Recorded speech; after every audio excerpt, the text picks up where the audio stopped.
in the summer of 1964, in a crowded backstage corridor somewhere between Memphis and New Orleans, a word was spoken that would echo for years.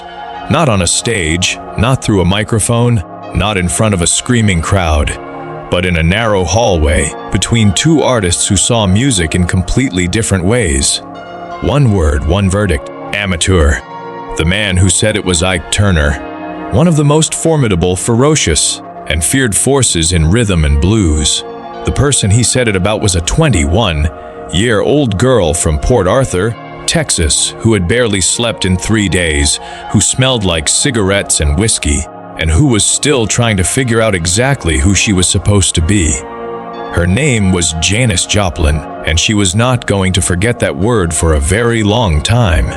This is not a story about hatred. It is not a story about villains or heroes. It is a story about two people, two artists, who understood music in ways that were radically different from each other, and what happened when those worlds collided.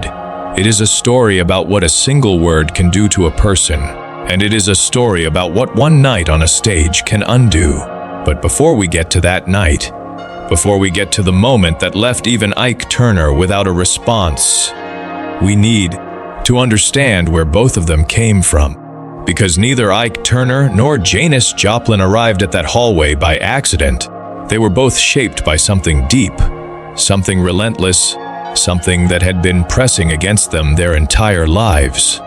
And to understand what happened between them, you first need to understand what music meant to each of them. Ike Turner was born on November 5, 1931, in Clarksdale, Mississippi, a town that sat at what many people called the crossroads of American music. The Mississippi Delta was not a gentle place to grow up. It was a landscape of poverty, racial violence, and systemic oppression so deeply embedded that it felt like weather. Something you could not fight, only endure. Ike's father was beaten to death by a white mob when Ike was just a child. His mother was institutionalized. By the time Ike Turner was a teenager, he had already absorbed more trauma than most people experience in a lifetime, but he had also absorbed music. He had watched Pinetop Perkins play piano. He had listened to the blues men who passed through Clarksdale carrying their guitars and their grief. He had understood at a very early age that music was not decoration. It was survival. It was the one language that could hold everything a person had been through and transform it into something that made other people feel less alone. By the time Ike Turner was 18 years old, he had already formed his first band, the Kings of Rhythm.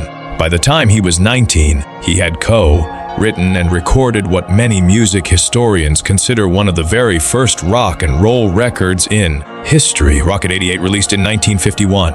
Ike Turner did not stumble into rhythm and blues. He helped build it.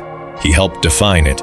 He spent years touring the South in a time when black musicians were forced to play separate venues, sleep in their cars because hotels would not admit them, and perform for audiences who would never extend them basic human dignity offstage. Ike Turner had earned every note he played, and he knew it, which is also why he had very little patience, very little tolerance for what he perceived as people who had not paid the same price. Janis Joplin was born on January 19, 1943 in Port Arthur, Texas. Port Arthur was an oil refinery town, industrial, conservative, and suffocating for anyone who did not fit its narrow definition of acceptable. Janis did not fit. From her earliest years, she was too loud, too strange, too intense. Too much of everything that Port Arthur did not want. She was not conventionally pretty by the standards of her time and place. She was not quiet. She was not agreeable. She was not interested in becoming what everyone around her seemed to expect. A well-behaved Southern girl who would marry young, have children, and never cause a disturbance. Janis caused disturbances everywhere she went, not because she was trying to, but because she could not seem to help it. The feelings she carried were simply too large for the containers that polite society offered. She discovered the blues almost by accident, listening to records by Bessie Smith and Lead Belly and Big Mama Thornton. something happened when she heard those voices. Something cracked open. Here were people who were expressing things: loss, rage, longing, joy so fierce it hurt, without apology, without restraint, without softening the edges to make other people comfortable. For a girl who had spent her entire childhood being told she was too much, the blues felt like the first honest language she had ever encountered. She started singing in small bars in Austin and Houston in her late teens. She was rough, untrained, and electric. People did not know what to make of her. She was not smooth. She was not polished. She did not sound like the female singers of her era, the ones who were groomed and refined and carefully packaged. She sounded like something feral, something that had clawed its way out of somewhere dark and was not entirely sure what to do with the daylight. By 1964, Janis Joplin was still searching. She had moved between Texas and San Francisco and back again. She was performing wherever she could find a stage, sleeping on couches, living hand to mouth, drinking too much, and trying to locate the version of herself that felt real. She was 21 years old, deeply insecure, and burning with something she could not yet name. And then came the night she crossed paths with Ike Turner. The exact details of their meeting, the specific venue, the precise city, the complete context, have been recounted differently by different people over the years, as memories from the touring circuit of the early 1960s often are. What is consistent across multiple accounts is the essential truth of what happened. Ike Turner saw Janis Joplin perform, and he was not impressed. More than that, he was dismissive. He had spent years in the trenches of the rhythm and blues circuit, had watched artists come and go, had developed a sharp and unforgiving eye for what he considered genuine talent versus what he considered imitation or pretension. What he saw in Janis Joplin at that particular moment did not meet his standard. Amateur, that was the word, spoken flatly, with the authority of someone who had been playing music since before Janis Joplin knew what a chord was, not shouted, not cruel in the theatrical sense, just delivered with the finality of a verdict from someone who considered himself qualified to render one. The people who were nearby when it happened have described Janis's reaction in different ways. Some say she laughed it off, performed her trademark bravado. Others say she went very quiet, which, for Janis, was always the more telling sign. The laughter was armor, the silence was the wound. What everyone agrees on is this: she did not forget it. You have to understand what that word meant, coming from someone like Ike Turner. In that world, at that time, this was not a random critic. This was not some journalist with an opinion column. Ike Turner was a man who had helped create the genre Janis was trying to inhabit. His opinion carried the weight of history, of lived experience, of a musical authority that was essentially unimpeachable in those circles. When he called you an amateur, it was not simply an insult. It was a categorization. It was someone telling you that you did not belong, that you were an outsider trying to claim a home you had not earned. For Janis Joplin, who had spent her entire life being told she did not belong, in Port Arthur, in polite society, in the standard definitions of femininity that her era offered, this was not a new feeling. But it was a feeling that cut in a particular way when it came from the world of music, which was the one place she had believed she might actually be allowed to exist as herself. She went back to performing. She always went back to performing. It was the only thing that made sense when nothing else did.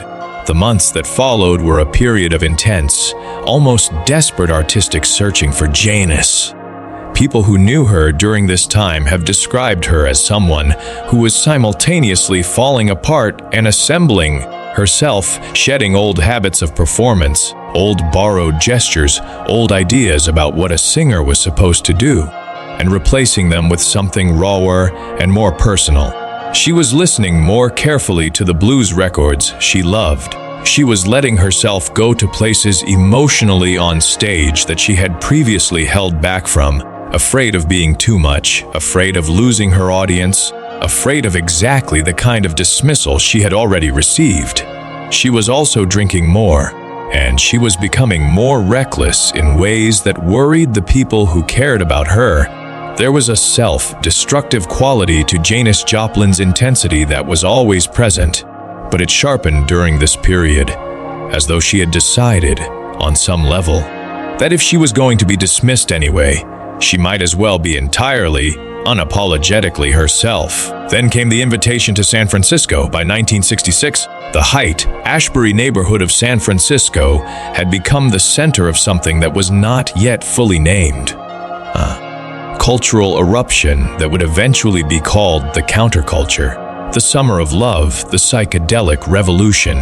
It was a world that was actively searching for new sounds, new forms of expression, new ways of being human that rejected the rigid conventions of mainstream American life. In that world, Janis Joplin's refusal to be refined was not a liability. It was an asset. She joined a band called Big Brother and the Holding Company. And something happened when she stepped into that configuration. When her voice, which had always been enormous, found a musical landscape wild enough to hold it. She was still rough. She was still unpolished in ways that would make certain purists wince. But she was also becoming something that no one had quite seen before. A white woman singing blues and rock with a ferocity and emotional nakedness that made audiences feel as though they were witnessing something almost uncomfortably intimate. She was not performing emotions. She was having them in public at full volume and inviting 20,000 people to have them with her. The moment that announced Janis Joplin to the world came in June of 1967 at the Monterey International Pop Festival, one of the most important concerts in the history of American music. The festival featured Jimi Hendrix, The Who, Otis Redding, Simon and Garfunkel, Ravi Shankar, and dozens of other artists at the peak of their powers. It was not a place for amateurs. It was not a place for people who had not earned their position. Janis Joplin took the stage with Big Brother and the Holding Company, and she sang Ball and Chain, a song originally recorded by Big Mama Thornton, one of the foundational figures of rhythm and blues. And what she did with that song, the way she inhabited it, the way she tore it open and poured herself into it, stopped the festival cold. Cameras captured the faces in the crowd. There is famous footage of Mama Cass Elliot seated in the audience, watching Janis perform Ball and Chain, and her expression says everything, eyes wide, mouth slightly open, nodding slowly, the look of someone witnessing something they did not expect and cannot fully process. It was the look of recognition. The look of someone seeing greatness they had not prepared themselves for. The audience at Monterey did not simply applaud. They erupted. They erupted in the way that audiences do when they feel something in their bodies before they understand it with their minds. A visceral, overwhelming response to something that has touched a nerve they did not know was exposed. Overnight, Janis Joplin was no longer a rough, edged girl from Port Arthur trying to find her place. She was one of the defining voices of a generation. Now, and this is where the story requires careful honesty, we do not have a precise, documented account of Ike Turner's response to watching Janis Joplin's Monterey performance. What we have are the accounts of people who were part of those overlapping music worlds, the recollections gathered in interviews and biographies over the years, and the broader historical record of how the music industry processed what happened at Monterey. What we know is this: Ike Turner was not a man who changed his mind easily or publicly. He was proud, he was stubborn, and he maintained strong opinions about authenticity in music throughout his entire life. We also know that Ike Turner was a musician of extraordinary sophistication, someone who could hear things in a performance that most people missed. And there are accounts circulated in the years after Monterey, suggesting that Ike Turner's assessment of Janis Joplin shifted after that festival. Not dramatically, not with fanfare, not in the form of a public apology or a grand gesture, but in the quieter language of professional acknowledgement, that musicians sometimes offer each other when they recognize something real. Some accounts suggest he described her Monterey performance as something else entirely. Others suggest he expressed surprise, not a comfortable surprise, but the kind that arrives when your prior judgment turns out to have been incomplete. What the historical record does not support is the idea that he became a devoted admirer, or that he entirely revised his view of what authentic blues required. Ike Turner's standards were his own, and they remained his own. But here is what matters most. What the story between these two artists actually tells us. Stripped of its dramatic framing, Ike Turner made a judgment about Janis Joplin based on a moment. He saw a young woman who was still becoming, still assembling herself, still finding the particular frequency at which her voice became truly itself. And he rendered a verdict that was, in that particular moment, perhaps not entirely wrong, but was also not the whole truth, because the whole truth of Janis Joplin had not yet fully arrived, and Janis Joplin took that judgment and did something remarkable with it. She did not become bitter, or she did not only become bitter. She did not abandon her search. She went deeper into it. She let the dismissal push her further into the territory where she would eventually find the thing that made her irreplaceable. There is something important here about the nature of artistic growth, about the difference between a judgment and a prophecy. When someone tells you that you are not enough, they are describing a moment. They are not describing your destination. What you do with that description, whether you internalize it as permanent truth or use it as fuel for the journey, is entirely within your own power. Janis Joplin used it as fuel, not cleanly, not without damage. She was a deeply complicated person who struggled with loneliness and self-doubt and addiction throughout her life. But in the most essential creative sense, she used it. She became something that exceeded what anyone, including Ike Turner, had predicted for her. Ike Turner, for his part, spent decades being understood primarily through his own complicated legacy. A man of enormous musical genius and personal destructiveness, whose contribution to American music was real and whose personal behavior toward people around him was, in documented and widely acknowledged ways, harmful. His story is not simple. His dismissal of Janis Joplin was not the worst thing he ever did, and it was not necessarily the most important thing that defined him. He was a man of contradictions large enough to fill several lifetimes. What the collision between them illuminates is something about how artistic authority works and who gets to claim it. Ike Turner had earned his authority through a specific and brutal kind of experience. The experience of being a black musician in the segregated American South, fighting for recognition in a system that was actively designed to deny it to him. His standard for authenticity was forged in that fire, and it was legitimate. But authenticity is not a single entry category. It does not belong exclusively to one experience or one tradition or one way of carrying pain. Janis Joplin's authenticity was forged in a different fire. The fire of being a woman who did not fit, who was too loud and too strange and too much, who found in music the only language large enough to hold everything she felt. Her claim to the blues was not Ike Turner's claim, but it was also not false. In the years after Monterey, Janis Joplin recorded some of the most emotionally shattering music of the 1960s. Piece of My Harvey, Move Over, Get It While You Can. She collaborated with producers and musicians who recognized in her voice something that could not be manufactured or rehearsed. A quality of total emotional surrender that made listeners feel both terrified and saved. She also struggled profoundly. The demons that had always been present in her life did not disappear with success. They grew alongside it, fed by the same intensity that made her great.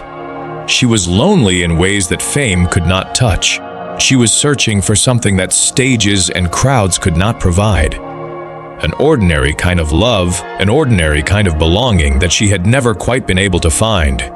On October 4th, 1970, Janis Joplin died in Los Angeles, California. She was 27 years old. The cause was an accidental heroin overdose.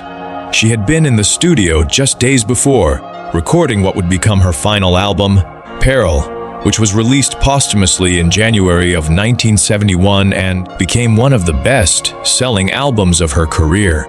She did not live to hear the world's response to that final record. She did not live to see herself inducted into the Rock and Roll Hall of Fame. She did not live to watch generation after generation of young women find in her voice permission to be too much, too loud, too real. Ike Turner outlived her by 37 years. He died on December 12, 2007, in Rancho Santa Fe, California. In the years between Janis Joplin's death and his own, he gave many interviews, reflected on many things, and spoke about many of the musicians he had known. He was not, in any documented interview, forthcoming about the specific moment of dismissal that had become part of the Janis Joplin story. He was a man who did not revisit his judgments easily, who did not offer retrospective apologies as a general practice. But what the music said, what it had always said, about both of them, was louder than any interview. Both Ike Turner and Janis Joplin were people who had been broken by the world in some fundamental way, and who had poured that brokenness into music with a ferocity that ordinary people could only stand back and witness. They approached that pouring from different directions, through different traditions, with different tools. They disagreed about what authenticity required. They were both, in their own ways, right, and neither of them was entirely right. What happened between them in that backstage corridor was a collision between two incomplete understandings of a thing, too large for any single person to fully contain. And what Janis Joplin did in the aftermath of that collision was something that still resonates. She refused to accept someone else's ceiling as her own. She refused to let a single verdict determine her destination. She walked back onto the stage. She always walked back onto the stage. And every time she did, she brought with her everything she had ever been through. The rejection in Port Arthur, the dismissal in the corridor, the loneliness that followed her from city to city. And she transformed it, right there in public, into something that made other people feel less alone. That is not nothing. In fact, that is almost everything.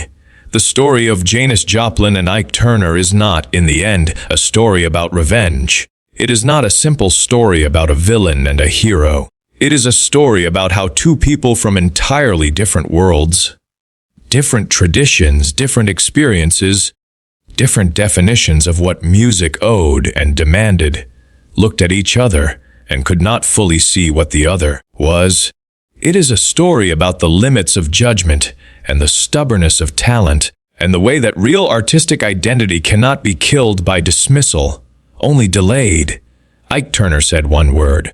Janis Joplin spent the rest of her life writing the answer in the only language that had ever made sense to her, and that answer, recorded on vinyl, preserved in footage, passed down through 50 years of listeners who have felt something shift inside them when they hear her voice, is still playing, still answering, still refusing to be small. Some voices, once they find their true register, cannot be silenced, not by a word spoken in a hallway, not by a verdict delivered with authority, not by anything, really, except time. And even time has not managed to quiet Janis Joplin entirely, because every time someone puts on ball and chain and feels that thing, that cracking open, that sense of being seen in some deep and uncommon way, she is there again, in full voice, answering.